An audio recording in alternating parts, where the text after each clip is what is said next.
C'est toute la question de la souveraineté du Québec que le Parti québécois veut mettre à l'agenda. T'sais, Paul Saint-Pierre Plamondon s'est engagé à faire un référendum très rapidement au premier mandat. Là. Fait que dès qu'il est élu, il part en campagne référendaire. Là.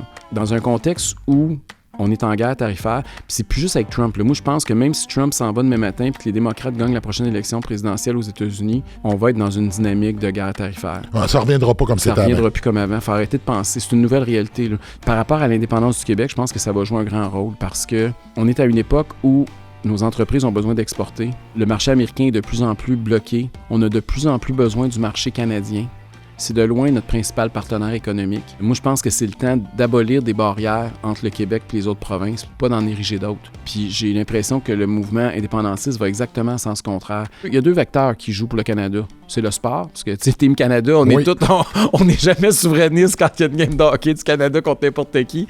Et deuxièmement, c'est quand il y a une guerre tarifaire. Je pense qu'on a tous été Canadiens, là.